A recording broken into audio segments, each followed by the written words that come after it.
आज हम अपने इस खास कार्यक्रम में बात करेंगे ब्रेन स्ट्रोक की। ब्रेन स्ट्रोक तब होता है जब आपके मस्तिष्क को पर्याप्त ऑक्सीजन और महत्वपूर्ण पोषक तत्व नहीं मिल पाते हैं। ऐसा आमतौर पर इसलिए होता है क्योंकि रक्त का थका या फिर अचानक रक्तस्राव की आपूर्ति को कम कर देता है। वायु प्रदूषण यानी कि एयर पोल्यूशन और तापमान के बढ़ने से भी ब्रेन स्ट्रोक का खतरा बढ़ सकता है। कई शोध में स्मोकिंग की वजह से भी लोगों में ब्रेन स्ट्रोक का खतरा आम पाया गया है, जिसकी वजह से असमय मौतें हो रही है। स्ट्रोक के लक्षणों में चेहरा लटकना, हाथ हिलाने में कठिनाई होना, आवाज लड़खड़ाना भी शामिल हो सकते हैं। तो आज हम स्वस्थ रहो मस्त रहो में ब्रेन स्ट्रोक को लेकर एक्सपर्ट पैनल के साथ बातचीत करेंगे। हमारे साथ कई खास मेहमान जुड़ जाएंगे। आप भी हमारे एक्सपर्ट से सवाल पूछ सकते हैं। हमारा कॉन्टैक्ट नंबर लगातार स्क्रीन पर फ्लैश कर रहा है, जिस पर आप कॉल कर सकते हैं। और आपको अगर ब्रेन से जुड़ी कोई समस्या है, ब्रेन स्ट्रोक के बारे में आपको कोई जानकारी चाहिए, अपने नजदीकियों के बारे में आपको पूछना है, तो आप हमें इन नंबर पर कॉल करके अपना सवाल हमारे एक्सपर्ट पैनल के साथ लगातार पूछ सकते हैं। अब आपको बताते हैं कि ब्रेन स्ट्रोक के सिम्टम्स क्या होते हैं। आपके शरीर में अचानक से कमजोरी आ जाएगी, आपको फटीग फील होगा, साथ ही साथ आपको देखने में प्रॉब्लम होगी, यानी कि आंखों में धुंधलापन होगा। अचानक आपके सिर में तेज दर्द होने लगेगा जिसकी कोई वजह नहीं है। आपको खाना खाने में, यानी कि जब आप कोई भी चीज खा रहे हैं तो आपको उसमें भी परेशानी हो सकती है। साथ ही आपको बता दें कि जब आप बोल रहे हैं या आप किसी की बातों को समझ रहे हैं तो उसमें भी आपको परेशानी होगी। ये सब वो सिम्टम्स हैं जो दर्शाते हैं कि आपको हो सकता है कि ब्रेन स्ट्रोक हो। आपके चेहरे और हाथ पैर में सुन्नपन होगा, यानी कि झंझनाहट सी होगी, आप उसको हिलाने में तकलीफ हो रही होगी आपको। इनफैक्ट आपको चलने में भी परेशानी हो सकती है। ये वो तमाम सिम्टम्स हैं जो दर्शाते हैं कि आपको ब्रेन स्ट्रोक हो सकता है। अगर आपको ऐसे कोई सिम्टम्स हैं तो इसको प्लीज इग्नोर मत कीजिए, तुरंत जाइए डॉक्टर के पास विजिट करिए। ये तो आपने समझे कि ब्रेन स्ट्रोक के सिम्टम क्या होते हैं, कैसे पता चलता है कि ब्रेन स्ट्रोक हो सकता है या नहीं हो सकता है। अब आपको बताते हैं कि ब्रेन स्ट्रोक का कारण क्या होता है, यानी कि किस वजह से ब्रेन स्ट्रोक होता है। ज्यादा फैट वाली चीजें खाना, अगर आप जो डाइट फॉलो कर रहे हैं या फास्ट फूड खाते हैं या आप जंक फूड खाते हैं, कोई इस तरह के पदार्थ आपके खाने में शामिल है तो हो सकता है कि इस वजह से आपको ब्रेन स्ट्रोक हुआ हो। शराब का सेवन करना भी एक बहुत बड़ी वजह लगातार बताया जाता है। डॉक्टर आयुष अग्रवाल है, असिस्टेंट प्रोफेसर है डिपार्टमेंट ऑफ न्यूरो के, हमारे साथ जुड़ गए हैं। साथ ही साथ डॉक्टर राहुल शर्मा है, फिजियोथेरेपिस्ट है डिपार्टमेंट ऑफ न्यूरो, एम्स से हमारे साथ जुड़े हुए हैं। साथ ही डॉक्टर अखिलेश शर्मा हैं, आयुर्वेद आचार्य हैं। आप तीनों का बहुत बहुत स्वागत है। डॉक्टर अखिलेश कुछ ही देर में हमारे साथ जुड़ेंगे, लेकिन मैं रुक करना चाहूंगी यहाँ पर डॉक्टर आयुष अग्रवाल का। डॉक्टर आयुष, कई सारे ब्रेन स्ट्रोक को लेकर सिम्टम्स की हम बात कर रहे हैं, रीजंस की हम बात कर रहे हैं। मैं आपसे ये समझना चाहूंगी कि क्यों होता है brain stroke. Thank you. Brain stroke होने के अन्य कारण होते हैं, लेकिन एक अच्छी बात यह है कि उसमें 90% कारण ऐसे हैं जिनको हम ठीक कर सकते हैं, अवॉइड कर सकते हैं by just simple lifestyle modification. सबसे अहम कारण स्ट्रोक का जो 50% लोगों में पाया जाता है वो है ब्लड प्रेशर का बढ़ा हुआ होना, जिसे हाइपरटेंशन कहते हैं।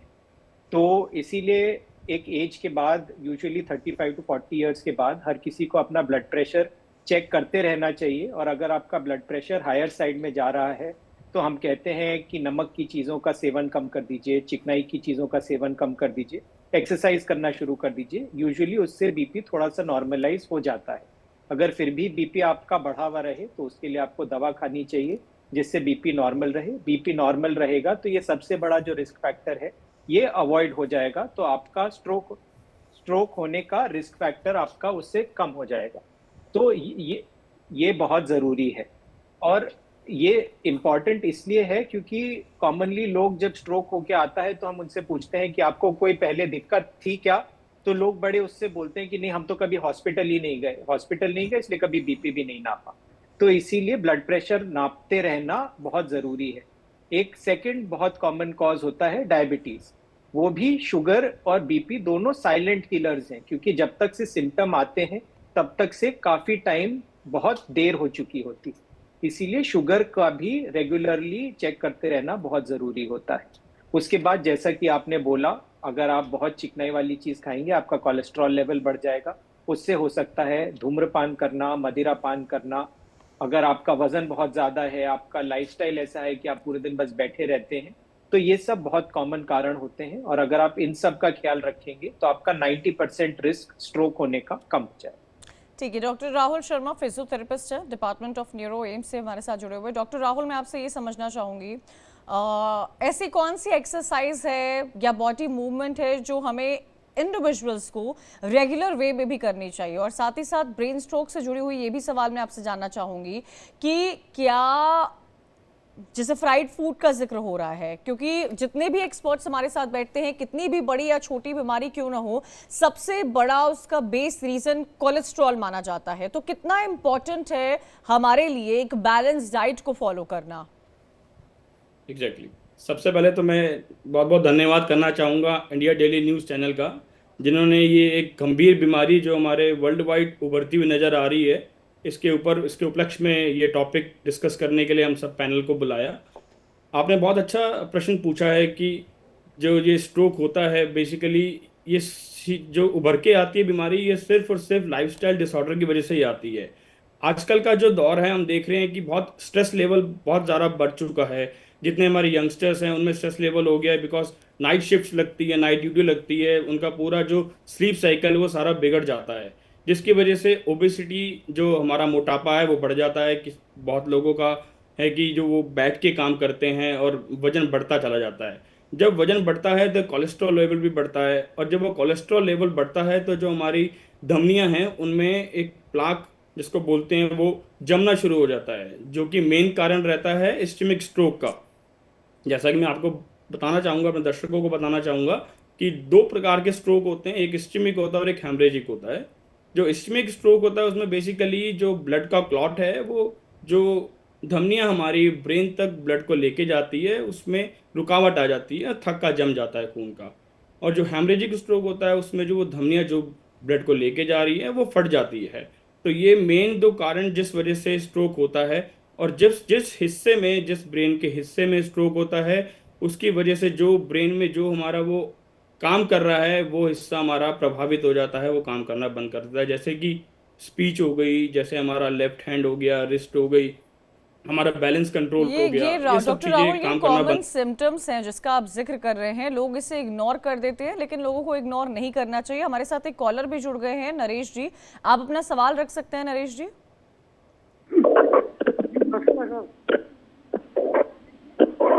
Hello,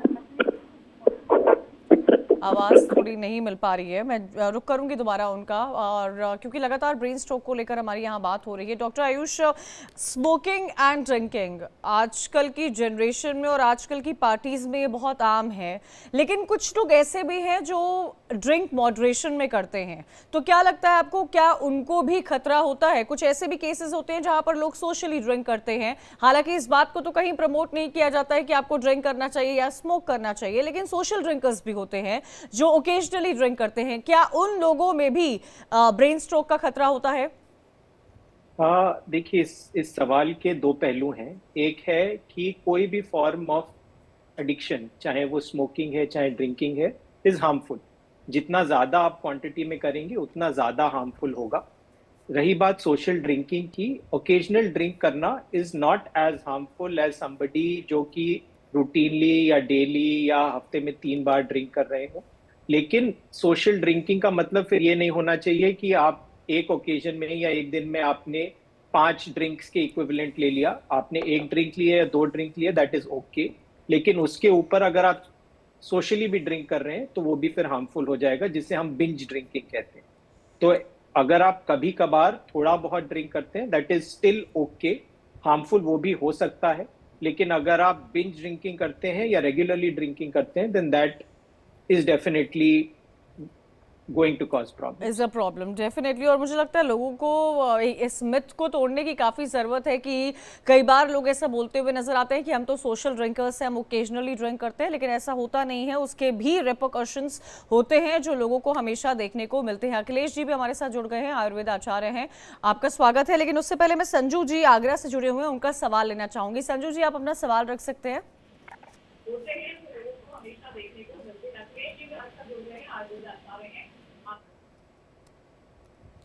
Sanju ji, please TV को म्यूट कर लीजिएगा, फिर अपना सवाल रखिएगा।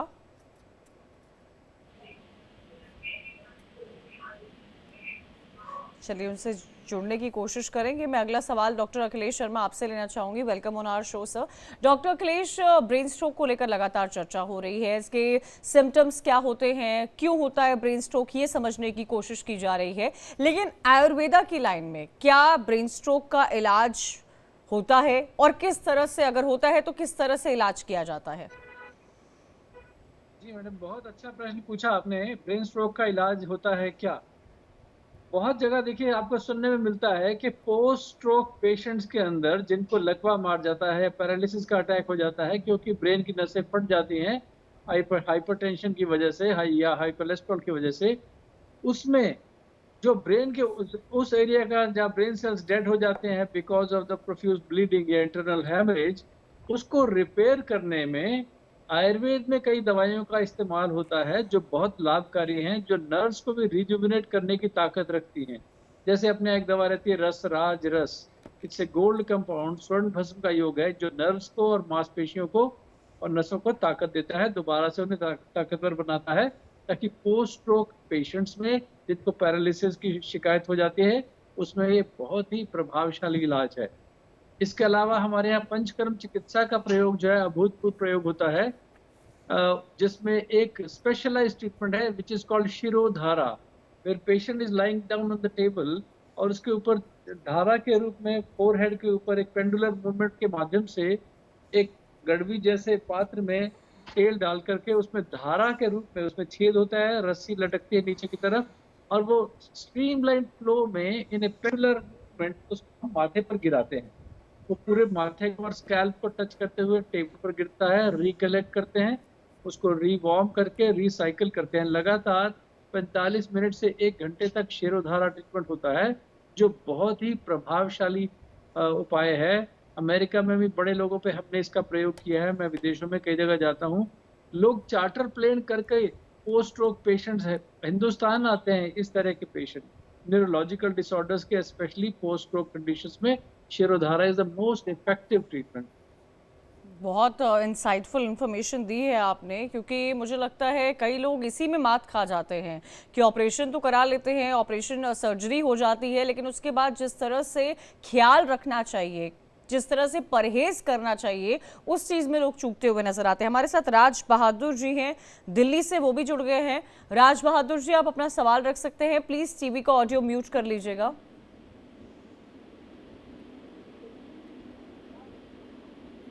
मुझे आवाज़ नहीं मिल पा रही है राज बहादुर जी की। मैं राज बहादुर जी का दोबारा रुख करूंगी। डॉक्टर राहुल, मैं आपसे ये समझना चाहती हूँ, ब्रेन स्ट्रोक को लेकर एक ऐसा, मुझे लगता है एक ऐसी बात है जिसको लेकर लोगों के मन में डर रहता है। लोगों के मन में एक बहुत बड़ा डर ये भी रहता है, आम सर्जरी को लेकर ये डर इतना नहीं रहता है, चाहे वो सर्जरी स्टोन की हो तो लोग इतना नहीं डरते हैं, पैंक्रियास से रिलेटेड हो तो भी डर रहता है लेकिन कम रहता है। लेकिन न्यूरो से रिलेटेड अगर कोई चीज़ होती है तो उसमें डर की संभावनाएं ज़्यादा बढ़ जाती है, लोग डरे रहते हैं, लोगों के मन में कंसर्न रहते हैं कि what if the operation is not successful. उस डर को कैसे मिटाया जाए, और इसी डर की वजह से जो लोग देरी कर देते हैं ऑपरेशन में, उनके लिए वो कितना घातक साबित हो सकता है? डॉक्टर राहुल।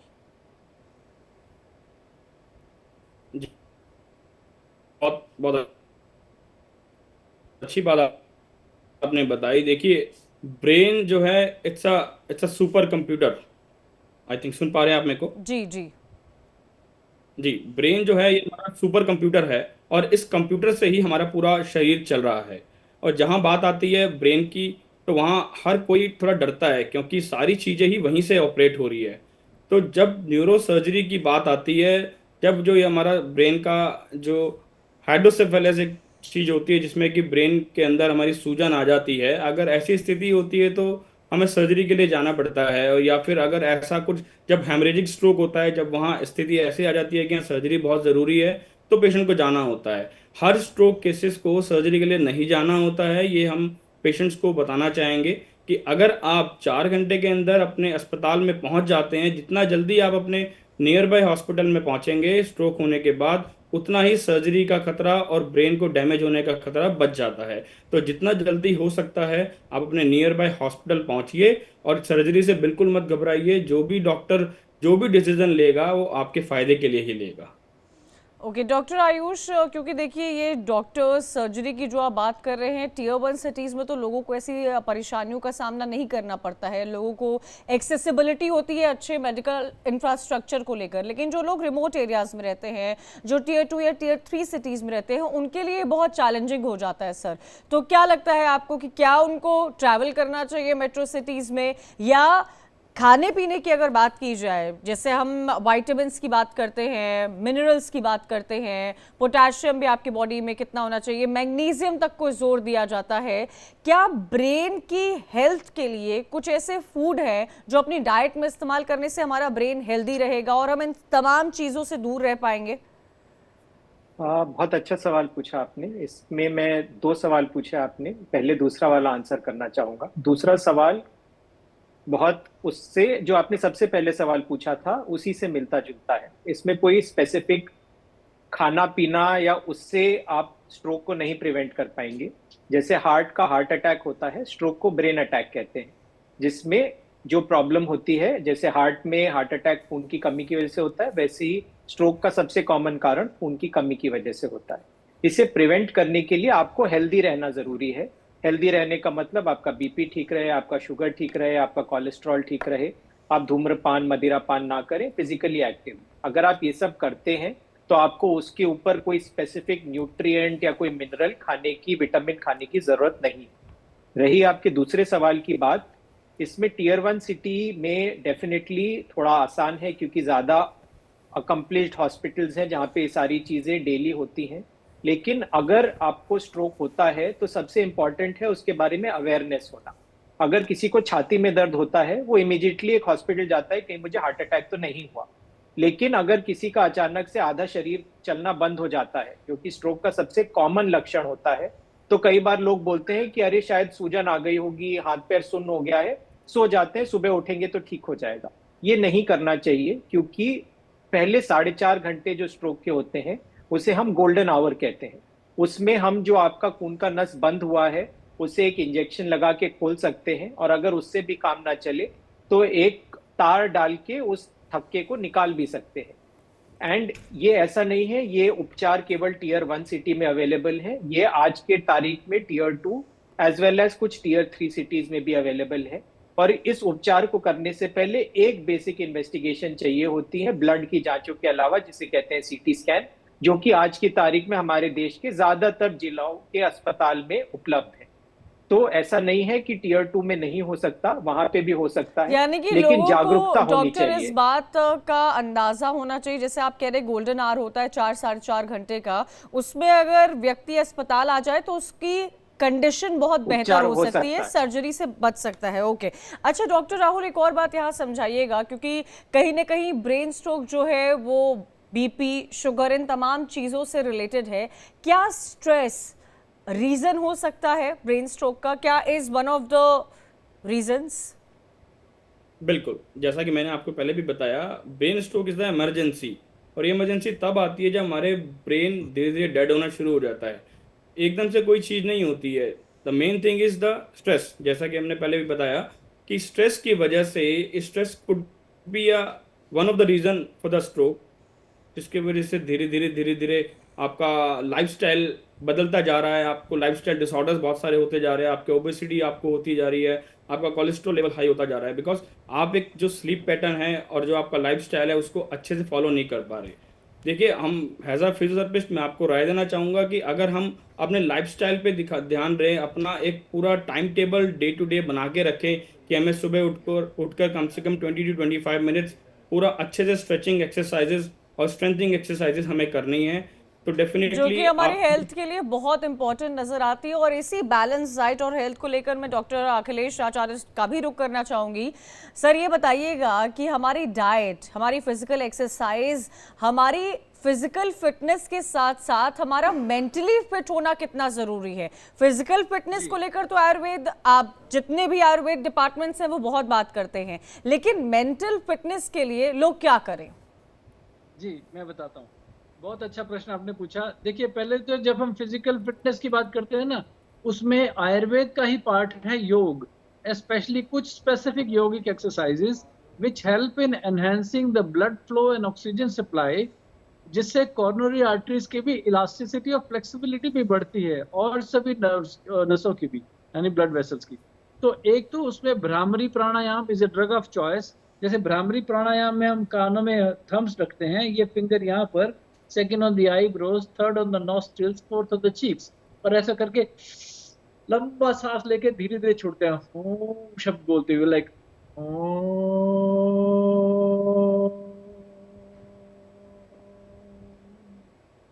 तो जब हूम शब्द का उच्चारण करते हैं, इससे ये नर्व टेंटिकल्स की तरफ बन जाती हैं फिंगर्स, और सारी क्रेनियल नर्व्स को रिलैक्स करती हैं, जिसकी वजह से हमारा स्ट्रेस लेवल भी कम होता है, हमारे ब्रेन में ऑक्सीजन सप्लाई और ब्लड फ्लो की मात्रा ज्यादा बढ़ जाती है, और ये हाइपरबैरिक वेंटिलेशन से 40 गुना ज्यादा ऑक्सीजन की सप्लाई ब्रेन को होती है, जिससे ब्रेन हेल्दी रहता है।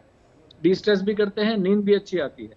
तो एक तो भ्रामरी प्राणायाम, उसके अलावा अनुलोम विलोम प्राणायाम है, उसको भी रेगुलर करने से यानी हार्ट कि और लंग के बीच एक्सरसाइज, में जो breathing correlation. Exercise and physical fitness और कुछ Yes. वर्ड्स के उच्चारण से भी हमारे नर्व्स, न्यूरो जो है वो एक्टिवली वर्क करेंगे। यस। एक हमारे और साथ उसके अलावा कॉलर जुड़ जैसे गए हैं। खान पान में आपने कहा, हम कहते हैं कि पित्त प्रधान चीजें जैसे डीप फ्राइड, स्पाइसी, हाँ ऑयली हाँ, फूड, बहुत इंपॉर्टेंट बात है बहुत डॉक्टर ज्यादा अखिलेश। मैं चाय चाहती कॉफी हूँ हमारे करते व्यूअर हुए। से सुने। हमारे साथ एक कॉलर भी जुड़ गए हैं आगरा से, यादव जी हैं। सर, अपना सवाल रख सकते हैं आप। नमस्ते मैम। नमस्ते। मैम आगरा से बोल रहे हैं, विमलेश यादव। वो मैम मेरी मदर हैं। अच्छा, ठीक है सर। क्या एज है उनकी? उनकी एज है 40 है। Okay, yes ma'am. आपका सवाल सर, क्या कंसर्न है? जो हमारी मदर है ना, उनका बीपी बार बार लो हो जाता है, उनको चलने फिरने में आई थिंक चक्कर से आते हैं उनको। ठीक है सर। अच्छा, ये बहुत बड़ा कंसर्न है डॉक्टर आयुष, बीपी वाले पेशेंट्स का। और ये भी मैं इसमें ऐड करना चाहूँगी, इनकी मदर हैं जिनकी एज 48 ईयर्स है, बीपी का प्रॉब्लम है और उनको कई बार चक्कर भी आ जाते हैं। और जो लोग बीपी की मेडिसिन नहीं लेते हैं, कितना बड़ा रिस्क है उनके लिए? देखिए, बीपी की मेडिसिन ना लेना एक बहुत बड़ा रिस्क है। और अगर आप ब्लड प्रेशर का दवा नहीं खाते तो आपको रूटीन डे में लगता है कि अरे देखो, मैंने दवा नहीं खाई, मुझे तो कोई दिक्कत नहीं है। ज्यादा ज्यादा कभी सर दर्द हो जाता है या चक्कर आ जाते हैं, लेकिन दवा खाना क्यों है? लेकिन दवा खाना इसलिए जरूरी होता है, जैसे मैंने पहले बोला, ब्लड प्रेशर एंड डायबिटीज दो साइलेंट किलर होते हैं, जो आप अगर उसका ख्याल नहीं करेंगे, धीरे धीरे आपके शरीर के किसी ना किसी अंग को, वरना पूरे के पूरे शरीर को खोखला कर देते हैं एंड तब मैनिफेस्ट करते हैं। जैसे अगर आप बीपी का दवा नहीं खाएंगे, आपका दिमाग की खून की नसों पे असर आएगा, आपके हार्ट के खून की नसों पे असर आएगा, आपकी किडनी के खून की नसों पे असर आएगा। एंड जब तक आपको सिम्टम आएंगे, आपको स्ट्रोक होगा या हार्ट अटैक होगा, आपको पता चलेगा कि आपको किडनी डैमेज भी हो चुका है, आपके ब्रेन में भी खून के थक्के जमे, आपका हार्ट भी कमजोर हो गया। तो अगर आपको पता है कि आपको बीपी की दिक्कत है और उसके बाद भी आप दवा नहीं खा रहे हैं, तो ये एक प्रकार का बहुत इग्नोरेंट बिहेवियर हुआ, क्योंकि आप लिटरली वेट कर रहे हैं कि कोई बड़ी मुसीबत आए तभी हम इसका इलाज करेंगे। एंड एक और हमारे यहाँ बहुत कॉमन मिसकंसेप्शन होता है कि जहाँ पे लोग को चक्कर आता है तो इमीडिएटली ये माना जाता है कि बीपी लो हो गया, जबकि ऐसा होता नहीं है। जब ब्लड प्रेशर बहुत ज्यादा बढ़ जाता है तो उसको अच्छा, दिमाग मेरा कॉम्पनसेट आखिरी नहीं कर पाता सवाल और है। इसलिए चक्कर आ ठीक है, जाता मेरा है। डॉक्टर राहुल, मेरा आखिरी सवाल आपसे है। कोई एक व्यक्ति है जिसको इस बात का आइडिया नहीं है कि उसका बीपी हाई है या उसका बीपी लो है, और जैसे इस बात का जिक्र डॉक्टर आयुष भी कर रहे हैं कि फेंट हो गया, तो ये कैसे पता चलेगा? अगर कोई व्यक्ति अपने दफ्तर में है, वो हॉस्पिटल के आसपास नहीं है, जिस व्यक्ति को चक्कर आया है उसका बीपी हाई हुआ है या लो हुआ है? देखिए, ये बहुत अच्छी चीज़ आपने पूछी है। देखिए, स्ट्रोक को जांचने का एक रूल है जिसको हम बोला जाता है fast. F is stand for the face. अगर व्यक्ति के फेस को आप देखिए, अगर उसके फेस पे आपको दिखता है कि कुछ टेढ़ापन आ रहा है, तो ये स्ट्रोक हो सकता है। A is for the arm. उसकी बाजू को, उसके दोनों हाथों को उठा के आप देखेंगे, अगर उसका उठाने पे उस पर वजन नहीं है और हाथ बिल्कुल नीचे गिर जाता है, it could be a symptom of stroke, it could be a stroke. Third आता है आपका स्पीच। व्यक्ति को बोलिए कि वो कुछ आपका नाम लेके दिखाए या बोल के दिखाए, अगर उसके बोल में, उसके जबान में कुछ लड़खड़ाहट आती है, तो ये भी सिम्टम हो सकता है स्ट्रोक का। तो और चौथी चीज आती है इज द टाइम, जैसा कि डॉक्टर आयुष सर ने हमें Yes. बताया कि 4 घंटे इज द गोल्डन आवर। उस टाइम उस तुरंत अगर ये सिम्टम आपके ठीक है, सामने है बहुत मतलब बहुत तो फास्टली बिल्कुल आपने फास्ट के बारे में फर्स्ट बताया है डॉक्टर राहुल। बहुत बहुत शुक्रिया doctor Ayush, doctor Rahul, doctor Akhilesh Sharma हमारे साथ जुड़ने के लिए, लोगों को बहुत इंसाइटफुल इंफॉर्मेशन देने के लिए कि ब्रेन स्ट्रोक क्या होता है। और अगर आपको ऐसे कोई सिम्टम्स है जो हमारे एक्सपर्ट पैनल बता रहे थे, तो आपके पास 4 से 4.5 घंटे का गोल्डन आवर होता है जिसमें आप अस्पताल जाके सर्जरी से बच सकते हैं इंजेक्शन के जरिए।